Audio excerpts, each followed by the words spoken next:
지난 수요일에 의해서 한 번 더 살펴보는 말씀입니다. 특별히 오늘은 12절과 13절 말씀을 통해서 영혼이 기경되었는가?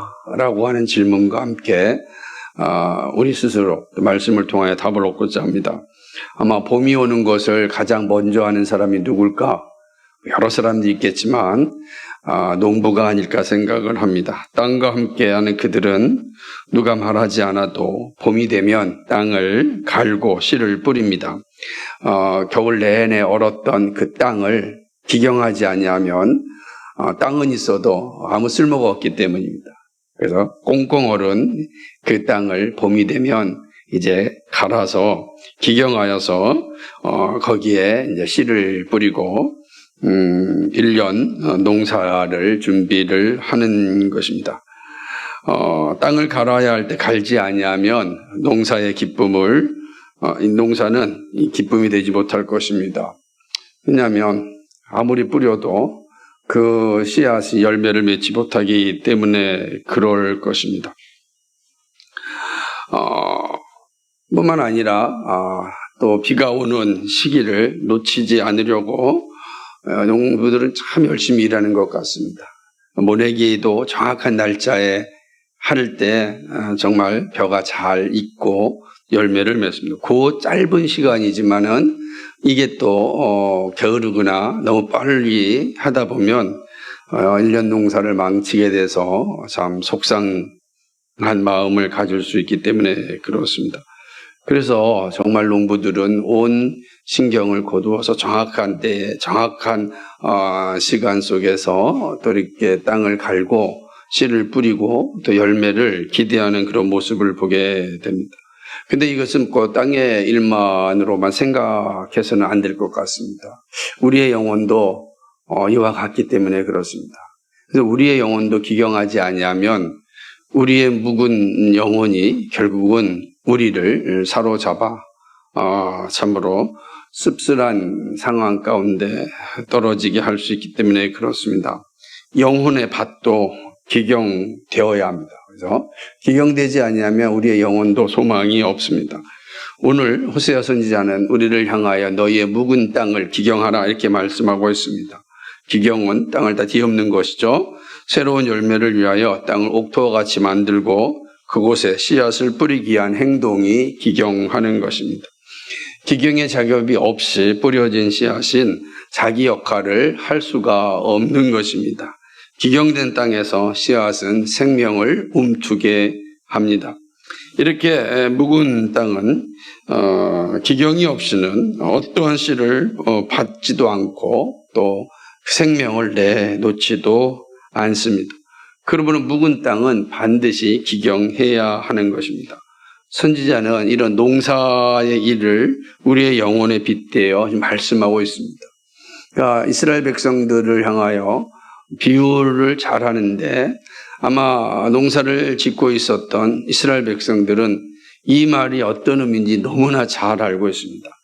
더군다나 이스라엘의 땅은 우리와 같이 이렇게 황토 흙으로 되어 있지가 않습니다. 정말로 돌이 정말 많은 그런 땅입니다. 그러니까 그런 땅을 잘 기경하지 아니하면 씨앗이 다 돌 위에 떨어질 확률이 농후합니다. 그러면 열심히 씨앗을 뿌렸지만 열매를 맺지 못하면 얼마나 슬프겠습니까? 고생한 보람이 하나도 없게 되기 때문입니다. 그러므로 열매를 맺기 위하여 이 이스라엘 유대인 농부들은 정말 열심히 땅을 기경해야 합니다. 그래서 여러분 성경을 잘 보게 되면 돌잡아, 돌 이런 일이 많이 나오는 건 우리의 모습과는 좀 다릅니다. 그러니까 이스라엘의 땅이라는 게 정말로 돌로 가득한 그러한 곳이기 때문에 아마 이스라엘 백성들은 선지자의 이 말씀 또 예수님이 하신 비유의 말씀을 아주 그냥 찰떡같이 잘 알아들었을 것이라 생각을 하는 것입니다. 그러니까 이러한 물리적인 또 모습을 통하여서 영혼의 문제를 말씀하고 있는 것입니다. 영혼도 기경되지 아니하면 이 물리적 땅의 모습과 같이 어떠한 영적인 열매도 맺을 수가 없다라고 하는 것이죠. 영혼이 기경되지 아니하면 어떤 현상이 일어날까? 첫 번째 우리가 기경이 일어나는 걸 생각해 본다면 우리는 기경되지 않는 땅에는 잡초만 있습니다. 잡초만 있는 거죠. 다시 말하면 어떠한 열매도 맺을 수가 없다. 이 열매는 영적인 기쁨과 만족이고 또 우리가 잘 알고 있는 것처럼 하나님을 영화롭게 하는 삶이 맺을 수가 없는 것이죠. 그냥 잡초만 무성한 겁니다. 우리 안에 그냥 온갖 것들만 가득 차죠. 세상적인 생각들, 또 성공 때문에 권력을 갖고자 하는 욕망들, 또 쾌락을 쌓고자 하는 그런 마음들만 가득한 거죠.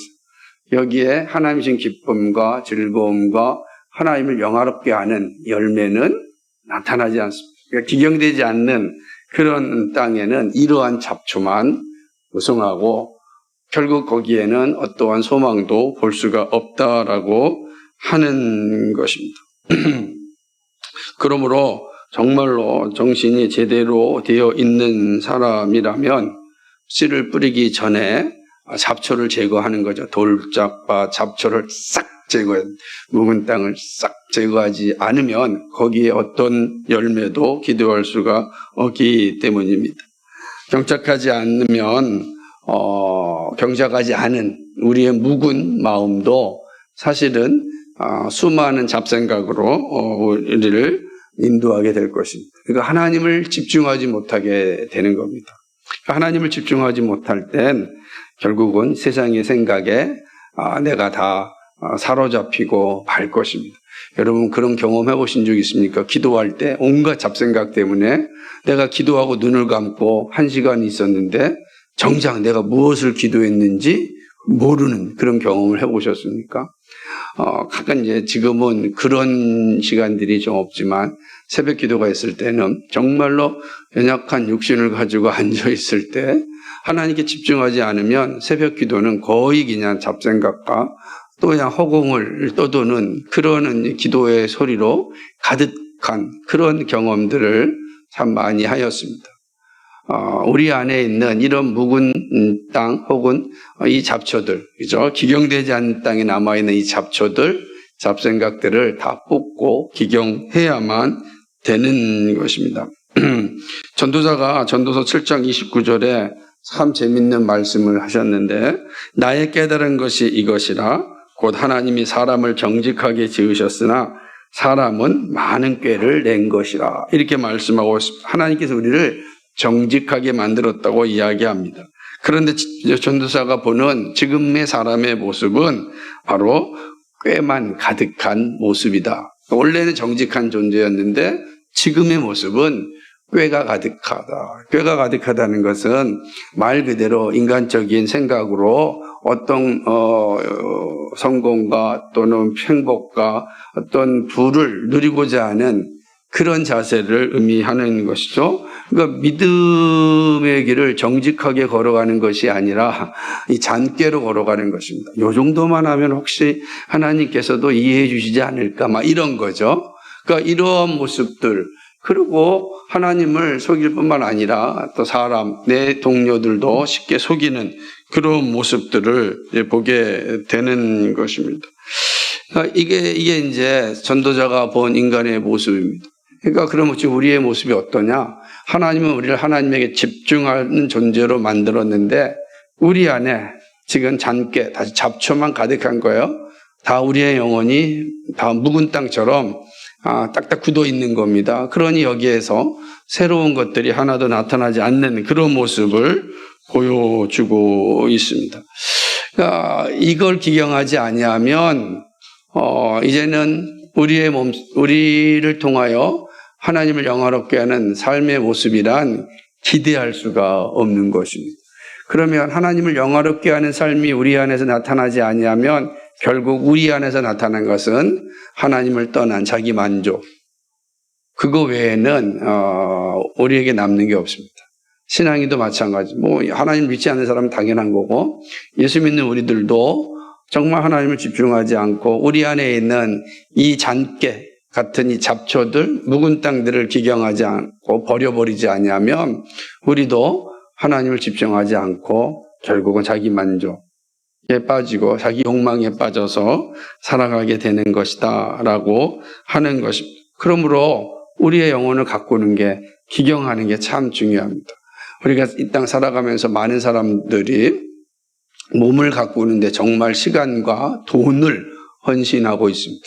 그렇죠. 몸짱, 얼짱 이런 말들이 있지 않습니까? 정말 몸을 만들고 자신의 얼굴을 만들고 그래서 많은 사람들에게 어필하려고 합니다. 이유가 뭐죠? 만족감을 누리기 위해서. 자기 만족에 빠지기 위해서 그렇게 하고 있는 것입니다. 자기 만족을 위해서도 이렇게 열심을 다하여 시간을 내고 돈을 투자하여서 몸을 만들고 있는 것이죠. 그거 생각해 본다면 참 하나님의 자녀들인 우리들은 어떤 모습을 가지고 있는지 한번 생각해 보아야 하는 것입니다. 근데 문제는 이렇게 정작 외모는 잘 가꾸면서도 그 내면을 가꾸지 않는 그 안타까움을 보게 되는 것입니다. 자신의 마음과 영혼을 가꾸는 곳에는 참 소홀한 이들을 보게 됩니다. 하나님을 알지 못하는 사람들은 지극히 당연하겠죠. 왜냐하면 삶의 모든 것이 자기 육체에 있으니까 육체의 만족으로 그들은 살아갑니다. 걱정되는 것은 그 육체가 쇠퇴할 때 어떻게 그 아픔을, 그 충격을 감당할 수 있을지. 그래서 그 충격을 늦추기 위해서 얼마나 많은 노력을 하는지 모릅니다. 계속해서. 성경은 우리에게 분명히 말씀하잖아요. 우리의 육체는 날마다 우리의 육체는 다 후피하게 된다. 그러나 예수 믿는 사람에게는 우리의 속사람은 날마다 강건해진다. 이렇게 말씀하고 있었어요. 그러니까 속사람이 강건해짐이 없는 겉사람의 강건함은 곧 후피하게 될 것이고, 그 후피됐을 때 그는 어떠한 상황을 맞이하겠습니까? 그래서 끝까지 아둥바둥하며 살아가는 그런 인생들을 참 보게 되는 것입니다. 소망이 없는 사람죠. 물론 자기의 몸도 가꾸지 않는 사람들 태만입니다. 그러나 진짜 소망이 없는 사람들은 자신의 영혼을 가꾸지 않는 사람입니다. 우리의 마음은 잠시라도 무시하면 온갖 잡생각들이 꽉 차서 들어 앉아 있습니다. 철저하게 우리를 지배하는, 그래서 그 온갖 잡생각들이 우리를 지배하여서 우리가 그 지배의 당함을 따라 살아가는 것을 보게 되는 것입니다. 그러므로 우리는 우리의 마음을 늘 살피고 묵은 것들, 특별히 이 사특한 것들 또한 온갖 잡초들을 잡으러 갈아엎는 일을 지속적으로 해야 되는 것입니다.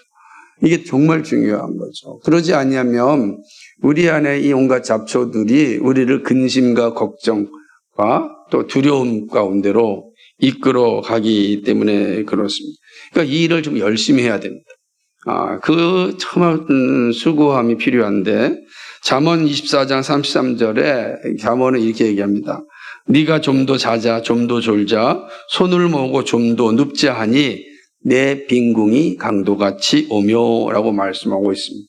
이거는 육체적으로, 물리적으로도 가난해질 것입니다. 그러나 영적으로도 보면 정말 영적인 침체에 빠지게 된다는 거예요. 여러분, 영적인 침체에 빠지게 되면, 영적인 만족감이 없게 되면 물질적인 만족감이 있다 할지라도 진정한 만족을 누리지 못합니다. 그러면 더 강렬한 그 만족을 추구하기 위하여서 여러 가지 방법을 사용하게 되는 것입니다.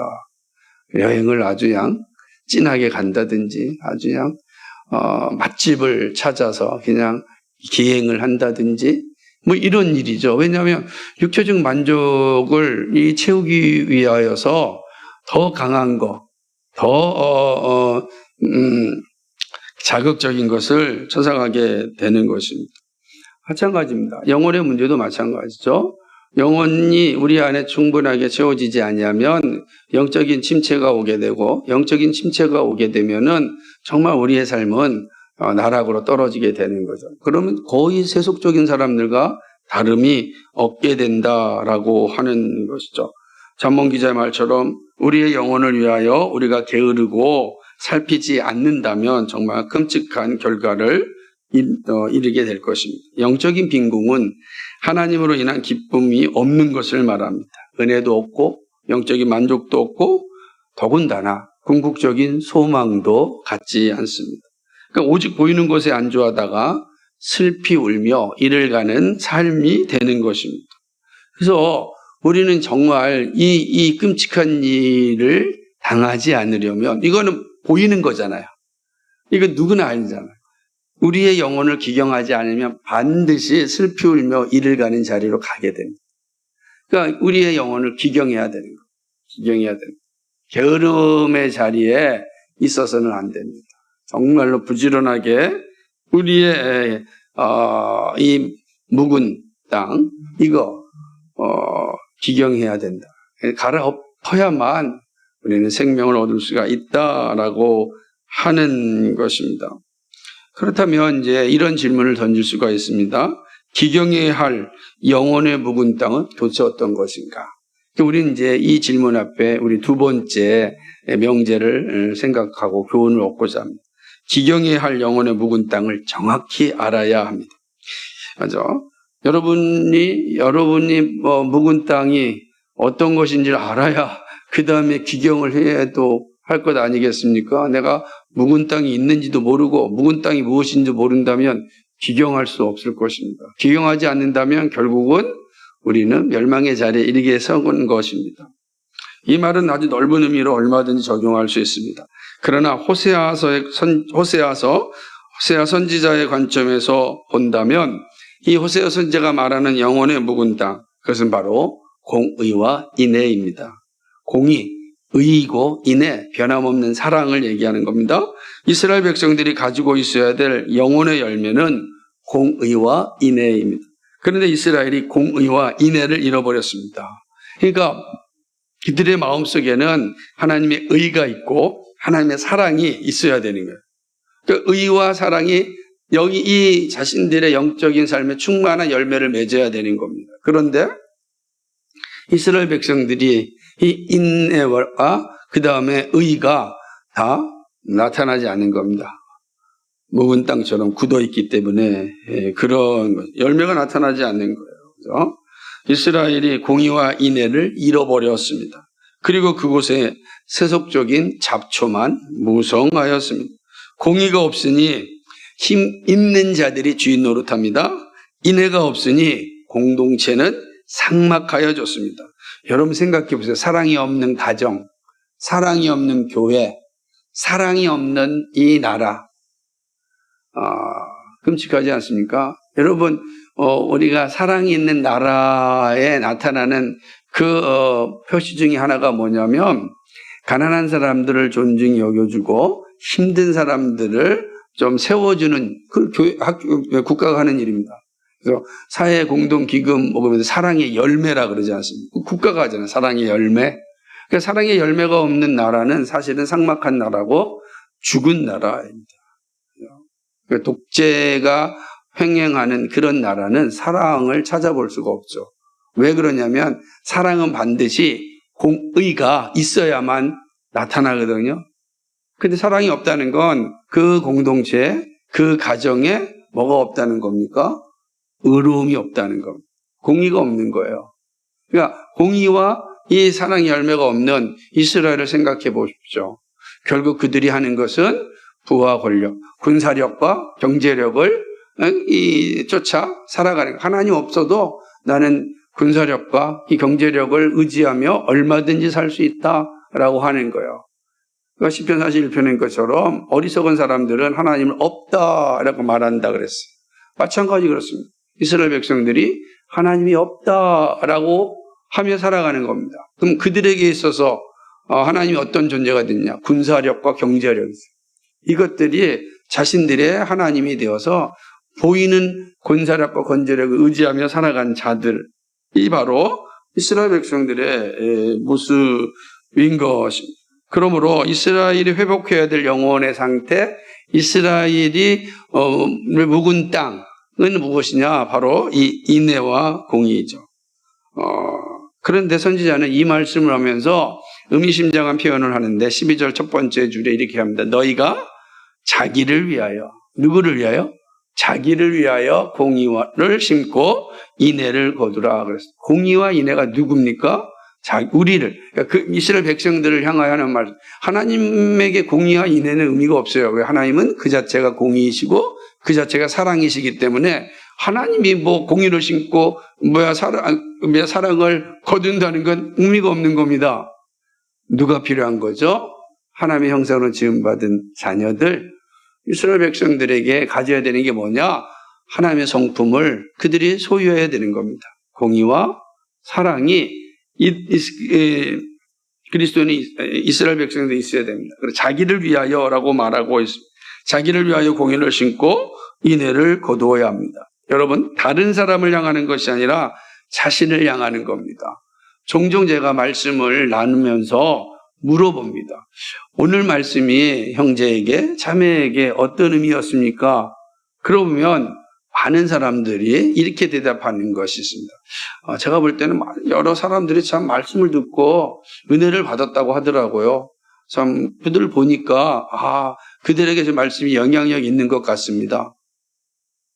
제가 질문하는 것은 형제님이고 자매님에게 그 말씀이 어떤 의미가 있느냐라고 질문하였는데 사람들은 항상 그 말씀을 자기에게 적용하는 것이 아니라 다른 사람에게, 다른 사람 보니까, 저 형제를 보니까, 저 자매를 보니까 이 말씀이 참 의미가 있는 것 같습니다. 그 아무 의미가 없는 거죠. 그런데 대다수의 사람들이 그렇습니다. 말씀은 나에게 주신 거란 말이에요. 오늘 하나님께서 선지자를 통하여 주신 말씀 가운데 하나가 너를 위하여, 다른 사람이 아니다, 너를 위하여 공의를 심고 인애를 거두라. 네 안에서 공의와 인애가 있어야 된다. 우리 안에서, 내 안에서 공의와 인애가 있어야 된다. 이렇게 말씀하는 것입니다. 하나님은 너희 자신을 위하여 심고 거두라고 말씀하십니다. 그것이 바로 하나님의 기쁨입니다. 하나님의 기쁨이 뭐냐면 우리가 공의와 인애가 나타날 때 하나님이 기뻐하십니다. 하나님을 위해서 공의와 인애를 심는 것이 아니라 나에게 공의와 인애가 나타날 때 하나님이 기뻐하십니다. 그리고 너를 위하여 공의와 사랑을, 공의를 심고 사랑을 나타내라 라고 말씀하고 있는 것입니다. 그런데 안타깝게도 이스라엘은 공의와 인애가 죽었습니다. 그러므로 나라가 망하게 되었습니다. 공의를 심고 인애를 거두는 일을 감당해야 합니다. 이것이 중요한 거죠. 근데 이스라엘은 이 일을 행하지 않았기 때문에 멸망하였습니다. 그렇다면 우리는 어떠해야 합니까? 우리의 묵은 땅은 무엇입니까? 우리 역시 공의와 인애가 필요합니다. 공의와 인애가 굳으면 건강한 신앙과 신뢰받는 교회는 존재할 수 없습니다. 공의가 없고 사랑이 없는 신앙과 교회를 한번 생각해 보시기 바랍니다. 거기 무슨 소망이 있겠습니까? 근데 이뿐만이 아닙니다. 우리에게는 또 다른 굳은 땅이 있습니다. 여러분, 공의와 인애는 당연히 있어야 되는데 이거 외에도 우리에게는 이 묵은 땅이 없는지 살펴봐야 됩니다. 그렇죠? 말씀에 대한 순종, 기도에 대한 열심, 공동체를 향한 자세, 예배에 대한 갈망 등 혹시 이런 것들이 다 굳어 있지는 않습니까? 묵어 있지는 않습니까? 땅땅 얼어 있지는 않습니까? 이제 우리는 이런 것들을 향하여 우리 자신을 비춰보고 이거 다 기경해야 됩니다. 말씀에 대한 순종, 기도에 대한 열심, 공동체를 향한 자세, 예배에 대한 갈망들 이거 다 갈아엎어서 정말로 순종과 말씀에 대한 순종, 기도에 대한 열심 이것들이 아름다운 꽃을 피워야 되는 것입니다. 참으로 우리에게 남아있는 묵은 땅은 없습니까? 기경해야 될 묵은 땅을 찾아야 합니다. 이것이 생명에 이르는 길이기 때문입니다. 죽음에서 생명에 이르는 길이 바로 여기에 있습니다. 그대로 버려두면 그 묵은 땅은 점점점 확장하여서 우리를 완전히 딱딱한 존재, 만들어버리고 맙니다. 화석 같은 신앙인을 만들어냅니다. 그리고 거짓된 고백을 하게 합니다. 믿음이 없으면서도 믿음이 있는 척 이야기를 합니다. 그 묵은 땅을 기경하지 않았기 때문에 나타나는 현상들입니다. 그러므로 나에게는 묵은 땅이 없는가? 이스라엘 백성들을 향하여 하나님께서는 이 공의를 심고 인애를 열매를 맺으라고 했는데 그건 나에게 당연히 필요한 건데 또 다른 묵은 땅은 없는지 우리 자신을 돌아보는 게 참 중요합니다. 세 번째는 이 묵은 땅을 기경할 때입니다. 도대체 묵은 땅을 언제 기경할 때입니까? 묵은 땅을 기경할 때는 내일이 아니라 잠시 후가 아니라 지금이라는 사실입니다. 선지자는 지금이 여호와를 찾을 때라고 말하고 있습니다. 이 말씀은 참으로 의미가 있습니다.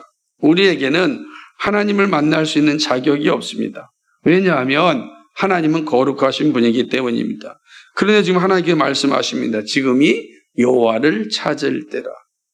우리가 하나님 만날 때라고 이야기할 때 사실은 하나님 거룩하신 하나님을 우리가 소환할 수 있는 능력은 우리에게 없는, 우리는 갈망만 있을 뿐이지. 그죠? 우리에게는 그러한 권한은 없습니다. 그죠? 그러나 문제는 하나님이 말씀하시는 거죠. 여호와를 찾으라. 찾으라 이렇게 말씀하셨어요. 그러니까 우리가 찾아야 되는 겁니다. 그죠? 이게 놀라운 은혜라고 하는 것입니다. 하나님을 만날 때 영혼의 묵은 땅은 기경됩니다. 갈아엎어지고 새 열매를 위한 준비가 됩니다. 하나님을 만날 때 이루어집니다. 하나님을 만날 때 묵은 땅의 기경이 시작됩니다. 근데 여기서 하나님을 찾으라라고 할 때 이거는 하나님을 만나는 것인데 왜냐하면 찾을 때 만나 주신다고 하셨습니다. 언제요? 바로 지금입니다. 여기서 때는 가장 적당한 시간을 의미합니다. 영혼을 기경하는 것은 미루는 일이 아닙니다. 지금이 기경할 때입니다. 지금이 가장 적당한 때입니다. 내일이 아닐까? 잠시 후에 하면 안 될까? 그때가 더 나은 것 아닌가? 여러분, 하나님께서 여러분을 봉사의 자리로 부를 때 내가 이거 조금만 준비해 놓고 그 다음에 가면 딱 좋을 것 같은데 왜 지금 부르지? 이런 생각 할 수 있습니다. 근데 그 우리의 생각입니다. 하나님이 우리를 부르신다면 지금 가장 적당한 때이니까 부르시는 겁니다. 여호와를 찾을 때는 지금입니다. 지금이 가장 적당한 때다라고 하는 거죠. 영혼을 기경하는 것은 미루는 일이 아닙니다. 지금이 기경할 때입니다. 그러면 하나님을 찾을 때라는 것은 마음과 뜻과 정성을 다하여 하나님을 알아가는 일. 내가 하나님을 알아가는, 언제 알아가는? 지금 알아가는 거예요. 지금 하나님을 알아가는 거죠. 언제 하나님을 알아갑니까? 내가 다음 주에 성경 공부를 통해서 좀 알아갔으면 좋겠다. 아니라는 거예요. 지금 하나님을 알아. 나에게 주어진 순간 지금 늘 하나님을 알아. 마음과 또 뜻과 정성을 다하여 하나님을 알아가는 것, 그것이 바로 지금이다라고 하는 거죠. 하나님은 늘 우리 가까이 오셔서 만날 기회를 주셨습니다. 그런데 사람들이 하나님이 찾아오신 기회를 사용하지 않았습니다. 그러니까 하나님은 늘 우리 앞에 있다는 거야. 그렇기 때문에 언제 하나님을 찾습니까? 지금이라는 거예요. 하나님 멀리 떨어져 있어서 우리가 찾을 때도 보이지 않는 것이 아니라 항상 하나님은 지금 우리 앞에 있다는 겁니다. 그런데 여러분 생각해 보세요. 믿음이 흔들리고 영적인 침체가 오고 게으름과 나태함이 생기면 하나님이 지금 내 앞에 있다는 생각을 갖지 않습니다. 그리고 내가 이 세상적인 것에 가득 함몰되어 있으면 좀 하나님이 좀 멀리 있었으면 좋겠습니다. 좀 멀리 있었으면 되는 거예요. 지금 당장 말고 좀 멀리. 그게 우리의 모습이죠. 그러나 영적으로 충만한 사람, 기경된 사람은 어떤 거죠? 지금 하나님이 내 앞에 항상 있다는, 그걸 기대하고 기뻐한다라는 사실인 것입니다. 하나님께서는 당신의 자녀, 다시 말하면 믿는 자녀를 결코 버리지 않습니다. 끝까지 이끌어 가십니다. 하나님은 당신의 자녀를 위하여 엄격한 징계를 사용하셔도 끝까지 인도하여 주십니다. 나중에 호세아서 10장 10절에 이런 말씀이 있습니다. 내가 원하는 때에 저희를 징계하리니 저희가 두 가지 죄에 걸릴 때에 만민이 모여서 저희를 치리라. 우리가 살펴보았던 것이죠. 하나님이 이스라엘을 향하여 징계를 하시는 이유는 그들을 멸망시키고자 하심이 아니라 그들을 이끄시기 위함입니다. 하나님은 그들을 애굽에서 건져내셨습니다. 그러나 이 이스라엘은 하나님의 말씀보다는 우상을 섬겼습니다. 그때 하나님은 진노하셨습니다. 그 이유가 무엇입니까? 한번 찾아볼까요? 호세아서 11장 3절과 4절 말씀입니다. 같이 한번 읽어보겠습니다. 시작. 그러나 내가 에브라임에게 걸음을 가르치고 내 팔로 안았음에도 내가 그들을 고치는 줄을 그들은 알지 못하였도다. 내가 사람의 줄, 곧 사랑의 줄로 그들을 이끌었고 그들에 대하여 그 목에서 멍에를 벗기는 자 같이 되었으며 그들 앞에서 먹을 것을 두었노라. 아멘. 하나님께서 당신의 자녀들을 끝까지 인도하시기 위한 하나님의 사랑의 행위가 징계였다는 거예요. 그래서 있는 것처럼 내가 그들을 고치는 줄을 그들은 알지 못하였다. 속상하신 거죠. 그러니까 하나님을 떠난 자들을 하나님이 징계를 통해서라도 데려가시고 싶은데 그들이 이걸 모르는 거예요. 왜 하나님이 나한테 이러십니까? 자신의 죄는 생각하지 않고 자신의 묵은 영혼은 생각하지 않고 하나님의 일하심에 대해 하나님의 징계에 대하여 반기만 하고 있는 내용인 거죠. 여러분, 하나님은 자신의 자녀들을 위하여 어떠한 일도 하실 수 있는 분입니다. 고난을 통하여서도 부르시는 분입니다. 혹은 죽음을 통하여서라도 부르시는 분입니다. 우리가 당할 수 있는 모든 고통을 가지고서라도 우리를 부를 수 있습니다. 나단은 다윗이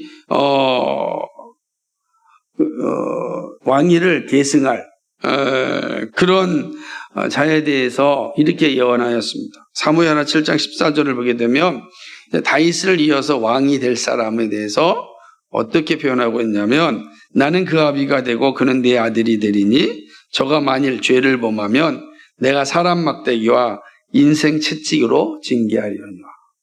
이런 거죠. 사람 막대기와 인생 채찍으로 징계하려 해서라도 그의 견고한 왕위를 지켜주시겠다라고 하는 것입니다. 자녀가 아니면 징계하실 이유도 없고 고통을 통하여서라도 부르실 이유가 없습니다. 그러나 하나님의 마음은 사랑의 줄로 우리를 인도하시기 원하십니다. 모든 것이 가능하신 하나님께서 지금 우리에게 사랑으로 인도할 것이라고 말씀하고 있는 것입니다. 그러므로 하나님은 징계를 받은 후에 돌아오지 말고 하나님의 사랑의 소리가 들려올 때 그때 하나님을 가야 됩니다. 그래서 우리가 언제 이 일을 감당해야 되느냐라고 할 때 바로 지금이다. 우리가 마음과 시간과 정성을 다하여 정말 하나님을 찾는 일에 열심을 다해야 한다라고 하는 것입니다. 하나님을 찾는 때 미루지 마십시오. 항상 지금 바로 하나님을 만나는 때다라는 사실이 너무나 중요한 것입니다. 그렇다면 하나님을 찾고 만나기 위하여 기억할 것이 무엇이겠습니까? 우리는 어떻게 하나님을 찾고 만날 수 있겠습니까? 네 번째로 이런 것입니다. 하나님을 만나는 길은 오직 예수 그리스도입니다. 하나님을 찾을 수 있는 길은 오직 그리스도 예수를 통하여 이루어집니다. 길이요 진리요 생명이신 그 예수님, 나로 말미암지 않고서는 아버지께로 올 자가 없다라고 말씀하신 그 예수님을 통하여 우리는 하나님을 만날 수 있습니다. 하나님 오직 예수 그리스도를 통하여 찾을 수 있습니다. 그러므로 지금 여호와를 찾을 수 있는 것은 예수 그리스도를 구주로 모시는 것입니다. 그러한 자가 전능하신 하나님을 만날 수가 있는 것입니다. 그리고 그리스도를 믿는 것은 선포된 말씀을 들음으로 이루어지는 것입니다. 선포된 복음을 받으면 하나님을 찾을 수 있습니다. 복음 앞에 순종하고 믿음으로 받으면 그리스도의 의가 우리에게 임하고 영원히 죽어 마땅할 우리가 하나님과 동행하는 삶을 살게 됩니다. 우리가 찾을 때에 하나님은 멀리 계시지 않습니다. 항상 가까이 계시고 말씀하시는 분입니다. 오늘 박종환 집사님 기도했던 것처럼 거기 계시며 말씀하시는 하나님. 어디요? 바로 여기 있습니다. 우리가 찾을 때 그 바로 거기 계시면서 우리에게 말씀하시는 하나님이 늘 우리에게 다가오셔서 우리를 향하여 보고 계신 분입니다. 우리의 문제를 가지고 나아가기만 하면 하나님은 우리를 만나주시고 우리에게 말씀하십니다. 그러므로 말씀과 함께 하며 하나님께 기도하는 것입니다. 바로 지금이 우리의 죄를 용서받고 거룩하신 하나님을 찾을 수 있는 때이기 때문입니다. 예수님 말씀하지 않았습니까? 수고하고 무거운 짐진 자들아 다 내게로 오라. 언제요? 내일 오라? 아니죠. 지금 오라는 거예요. 수고하고 무거운 짐진 자들아 잠시 후에 오라? 그렇게 말씀하지 않았습니다. 1년 뒤에 오라? 그렇게 말씀하지 않았습니다. 네가 할 거 다 하고 오라? 그러지 않았습니다. 그렇죠? 지금 오라는 거예요. 수고하고 무거운 짐진 자들아 지금 오라. 주님 앞에 가시면 됩니다. 지금 예수 그리스도 앞에 가시면 그 예수 그리스도께서 우리를 거룩하신 하나님께로 인도하여 주신다라고 하는 사실입니다. 우리의 주님의 음성을 듣고 주님 앞에 정직하게 나오면 주님이 주시는 영적인 평강을 누릴 수 있습니다. 하나님 안에서 누리는 샬롬을 우리는 누릴 수 있다. 이게 약속의 말씀이다라고 하는 것입니다. 마지막으로는 오늘 말씀을 통해서 생각해 볼 것은 정직한 자에게는 반드시 긍휼 혹은 사랑의 열매가 나타난다는 사실입니다. 우리의 삶을 어떻게 표현할 수 있을까? 이 땅에 하나님을 떠난 자들의 모습을 어떻게 표현할 수 있을까요? 이 호세아 선지자는 하나님의 마음을 12절에서 잘 설명해 주면서 13절에서는 그런데 지금 너희들의 상태가 어떤지 아느냐라고 말합니다. 13절 읽어볼까요? 시작. 너희는 악을 바꿔라 죄를 거두고 거짓 열매를 먹었나니 이는 내가 내 길과 내 용서의 많음을 의뢰하였습니다. 아멘. 자 보세요. 12절에서는 정말 하나님께서 아주 풍성한 은혜의 삶을 이야기하였습니다. 여러분이 12절 너희는 자기를 위하여 공인을 신고 인을 거두라. 너희의 묵은 땅을 기경하라. 지금이고 여호와를 찾을 때니 마침내 여호와께서 오사 공의를 비처럼 너희에게 내리시리라 라고 하였습니다. 공의를 비처럼 내리면 이제 긍휼이라고 하는 열매가 풍성하게 열릴 겁니다. 하나님 약속의 말씀입니다. 그 12절만 보면 참 우리는 이제 공의를 심고 공의의 비가 내려서 우리 안에 사랑이라고 하는 놀라운 열매가 맺을 것이다 라고 이제 막 기대가 됩니다. 그럼 우리가 할 일은 이제 하나님을 찾아가면 되는 겁니다. 근데 13절에 보면 참 어둡게 하는 그런 모습을 보입니다. 너희는 악을 바꿔라 죄를 거두고 거짓 열매를 먹었다. 너희들의 모습이 뭔지 아느냐? 바로 악의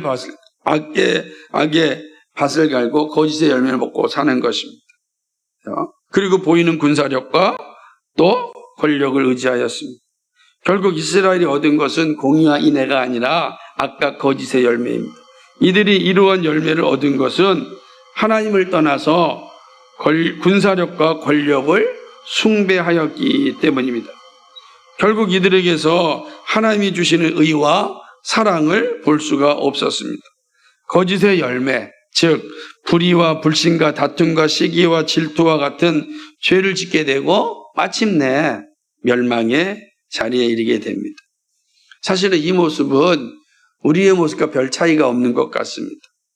그렇죠? 우리의 삶도 사실은 악의 밭을 갈고 거짓의 열매를 맺고 있기 때문입니다. 손모호 교수는 아주 의미 있는 통계를 발표하였습니다.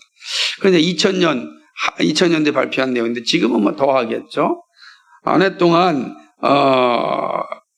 위증죄에 대한 우리나라와 일본의 비교였습니다.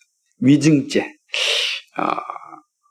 위증죄가 도대체 기억이 나실지 모르겠지만 우리나라와 일본이 얼마나 차이가 날 것 같습니까? 한 몇 배 정도 차이가 날 것 같아요. 위증죄는 일종의 정직의 척도일 수도 있잖아요. 그죠? 재밌는 것은 보면은 위증죄로 기소된 사람은 한 해에 한 1,198명이었습니다. 위증죄로. 1,198명, 우리나라가. 2000년에. 그런데 일본은 1년 동안에 위증죄로 기소된 사람은 5명이었어요. 그러니까 우리나라가 일본보다 몇 배나 높죠? 이거 따져보면 671배나 높은 수치. 대한민국이 아직까지도 이런 모습에 있어서는 건강하지 못한 모습. 지금 이제 한 20년 지났으니까 좀 나아졌을까요?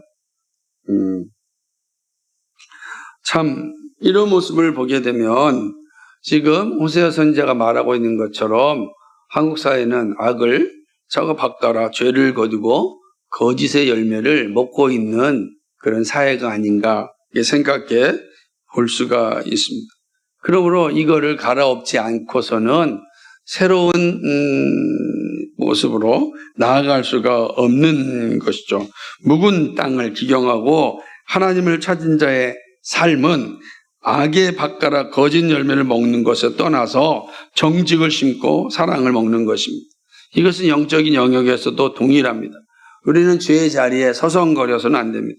그리고 늘 하나님의 말씀으로 우리의 자신을 살펴보아야 합니다. 그러니까 우리의 마음을 살필 때 묵상하거나 명상하는 게 아닙니다. 우리의 마음을 살핀다라고 할 때는 말씀을 통하여 살피는 겁니다. 말씀을 듣고 말씀을 읽을 때 그 말씀이 나에게 무엇이라 말씀하는지 그걸 통하여 내 마음을 살피는 겁니다. 그러니까 말씀이 없이는 우리는 내 마음이 어떤 상태에 있는지 알 수가 없습니다. 그 말씀을 읽지 않는 사람, 말씀을 듣지 않는 사람은 자기 마음을 알지 못합니다. 그러나 말씀 앞에 있을 때 말씀이 마치 우리의 거울과 같아서 그 말씀이 우리의 마음을 다 비춰줍니다. 그 소망이 있잖아요. 비춰주니까 때때로 아프겠죠? 때때로 무섭기도 하겠죠? 하지만 그 말씀이 우리를 살게 하는 것입니다.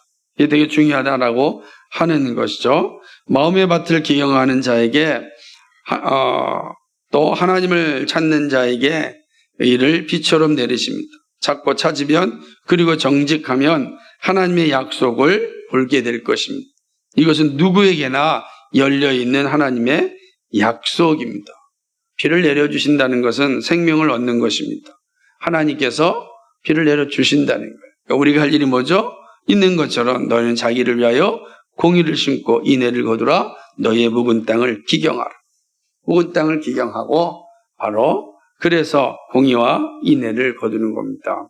우리가 묵은 땅을 기경하면 하나님께서 우리에게 공의의 비를 내려주셔서 마침내 사랑이라고 하는 멋진 열매를 맺게 될 것입니다. 묵은 땅이 기경된 사람에게만 공의와 사랑을 볼 수 있습니다. 그렇기 때문에 이 묵은 땅을 기경해야 된다라고 하는 것이죠. 그것은 다시 말하면 하나님 앞에 나아가는 것이고 하나님을 찾는 것이고 하나님을 아는 일이다.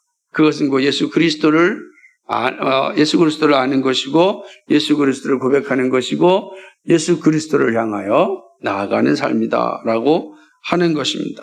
여기에 놀라운 회복이 임하게 되는 것입니다. 말씀을 맺습니다.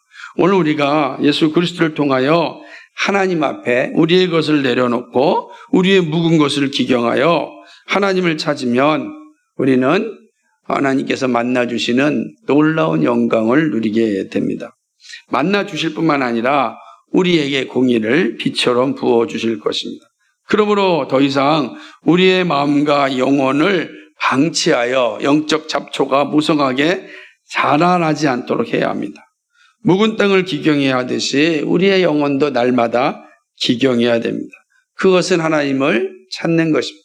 날마다 하나님을 찾을 때 다시 말하면 마음과 뜻과 정성을 다하여 하나님을 알아가는 그런 자리에 설 때 우리의 묵은 땅은 기경되어지고 거기에서 공의와 사랑이라고 하는 놀라운 이 열매를 얻을 수가 있다라고 하는 사실입니다. 언제 해야 됩니까? 바로 지금입니다. 말씀을 통하여 다가오시는 하나님을 우리는 만나야 됩니다. 그리고 간절히 소망해야 하는 것입니다. 멀리 있는 분이 아니라 가까운 데 계신 그 하나님을 만날 수 있어야 됩니다. 하나님은 우리에게 약속하신 대로 의와 사랑을 베풀어 주십니다. 그러므로 항상 이 일 앞에서 우리가 가지고 있어야 될 신앙의 자세는 주님을 나의 주, 나의 하나님이라고 고백하는 것입니다. 오직 주님만이 나의 모든 짐을 해결해 주실 수 있습니다. 그러므로 늘 주님 앞에 우리의 모든 것을 내려놓아야 합니다. 주님의 의로움과 자비로움이 우리를 흠뻑 적셔 주십니다. 그러니까 우리가 주님께 나가면 주께서 우리를 그렇게 흠뻑 적셔 주셔서 우리에게 죽음의 길이 아니라 생명의 길로 인도하여 주십니다. 그러므로 더 이상 보이는 것에 의지하지 마십시오. 이거는 끊임없는 싸움이죠. 우리의 영적인 가장 큰 싸움은 만몬과의 싸움이고 권력과의 싸움입니다. 이거는 주님 앞에 설 때까지 계속해서 지워지는 겁니다. 근데 이 만몬과 이 권력과의 싸움은 우리의 생각으로 이겨낼 수가 없습니다. 그러면 너무 좋겠죠. 못 이겨냅니다. 우리가 우리의 힘으로는 이겨낼 수가 없습니다. 이걸 이겨낼 수 있는 것은 오직 예수 그리스도의 은혜 외에는 없는 것입니다. 예수 그리스도의 은혜만이 이 만몬과 이 권력과의 싸움에서 이기게 합니다. 왜냐하면 이 만몬과 이 권력을 굴복시키고 멸망시키는 이는 하나님이시기 때문에 그렇습니다. 하나님만이 이 모든 것을 다 굴복시키고 없어지게 합니다. 그 하나님께 가는 길은 바로 예수 그리스도다. 그러므로 예수 그리스도를 아는 일, 예수 그리스도를 고백할 때 우리는 이 악의 열매, 거짓의 열매인 군사력 혹은 보이는 경제력, 만몬과 이 권력이라고 하는 이 끔찍한 굴레에서 벗어날 수가 있다라고 하는 것이죠. 구약 성경을 보게 되면 유다의 왕이었던 아하스는 하나님의 백성임에도 불구하고 하나님을 의지하기보다는 이방의 국가인 아수르의 군사력을 의지하였습니다. 전쟁이 일어나지 않도록 그가 한 일은 아수르에게 요청하는 일이었습니다. 그런데 하나님은 분명하게 아하스에게 하나님을 의지하라고 그렇게 말을 했어요. 선지자를 통해서도 그가 아수르가 너희를 구원하지 않는다. 하나님이 너희를 구원한다. 라고 이야기하였습니다. 엄청난 돈을 들이고 온 힘을 다해서 아수르에 매달렸습니다. 하지만 결국 아하스는 그 어떤 보상도 받지 못하였습니다. 역대하 28장 19절을 보면 이렇게 기록되어 있습니다. 이는 이스라엘 왕 아하스가 유다에서 망령 때 행하여 여호와께 크게 범죄하였으므로 여호와께서 유다를 낮추심이라. 하나님이 막으시면 풀 자가 없습니다. 그런데 놀랍게도 우리에게는 이런 아하스와 같은 모습이 있습니다. 그러나 다시 한번 말씀드립니다. 보이는 것이 아무리 강하게 보인다 할지라도 하나님이 막으시면 소용이 없습니다. 여러분이 만몬을 의지하고 권력을 의지해서 어떤 사람들로부터 존경과 또 권위를 받는다 할지라도 하나님이 그거 흔드시면 하루아침에 쓰레기와 같이 사라집니다. 반면에 어렵고 힘든 가정 가운데 오직 하나님만 의지하고 살아간다면 그 어떠한 세력도 결코 무너뜨릴 수가 없습니다. 어떤 길로 가시겠습니까? 악을 바꿔라 거짓의 열매를 맺겠습니까? 아니면 여호와를 찾아서 공의와 사랑의 열매를 맺으시겠습니까? 갈라디아서 6장 14절에 이렇게 이야기합니다. 그러나 내게는 우리 주 예수 그리스도의 십자가 외에 결코 자랑할 것이 없으니 그리스도로 말미암아 세상이 나를 대하여 십자가에 못 박히고 내가 또한 세상을 대하여 그러하니라 하며 우리가 할 일은 예수 그리스도를 전적으로 의지하고 그 그리스도를 알아가는 일에 힘을 쓰고 그 그리스도의 십자가를 자랑하는 것입니다. 이것이 우리가 할 일이죠. 그것이 우리의 굳은 마음을 기경하게 합니다. 항상 이 일이 명심해야 됩니다. 그래서 우리의 이 굳은 영혼을 기경하는 것은 예수 그리스도의 십자가가 다가올 때 해결되어집니다. 그리고 예수 그리스도 십자가를 묵상할 때 비로소 우리가 기도할 수 있는 힘을 얻게 되는 것입니다. 그리고 그 그리스도 십자가를 우리가 바라볼 때 우리는 공의의 자리로 나아갈 수가 있습니다. 사랑으로 진리를 전하는 일들이 우리 가운데 일어나게 되는 것입니다. 사랑 여러분, 악의 밭을 가라 거짓의 열매를 맺는 그런 자리가 아니라 정말로 하나님을 찾아서 공의를 심고 사랑의 열매를 맺는 그런 하나님의 사람들 되길 바랍니다. 그러기 위하여 다시 한번 강조하는 건 여러분의 묵은 영혼들 그대로 방치하지 마시고 날마다 기경하셔야 됩니다. 그 일은 하나님을 찾는 일입니다. 언제요? 지금입니다. 지금 하나님을 찾으십시오. 지금 마음과 뜻과 정성을 다하여 하나님을 사랑하고 하나님을 알아가고 하나님께 나아가야 합니다. 그것만이 우리가 이 땅에서 믿음의 길을 걸어갈 수가 있고 공의와 사랑이라고 하는 멋진 열매를 맺을 수 있습니다. 그런 삶이 우리 교회와 여러분 가정과 여러분의 삶 속에 넘쳐나기를 주님의 이름으로 축복합니다. 거룩하시고 자비하신 하나님 아버지, 참 고맙고 감사합니다. 우리의 묵은 영혼을 기경하지 않고서는 그 영혼이 우리를 사로잡아 버리고 말 것입니다. 우리 안에 온갖 잡초가 넘실 것입니다. 근심과 걱정이라는 잡초가 있을 것이고 권력을 의지하고 또 만몬을 의지하는 그런 잡초가 우리 안에 가득할 것입니다. 그거 제거하지 않고서는 참으로 우리 안에는 온전한 하나님 주시는 그 기쁨을 누리지 못합니다. 오 하나님, 이 묵은 땅을 기경하여 공의와 사랑이라고 하는 멋진 열매를 맺게 하여 주옵소서. 정말로 하나님을 찾아가는 그 영광을 날마다 항상 그리고 바로 지금 이 시간에 이루는 삶 되도록 도와주옵소서. 하나님께 영광 돌리기를 간절히 소망하는 주의 백성들에게 이렇게 멋지고 아름다운 열매가 나타날 수 있도록 주여 은혜 위에 은혜를 더하여 주옵소서. 감사합니다. 예수 그리스도의 이름 받들어 기도하옵나이다. 아멘.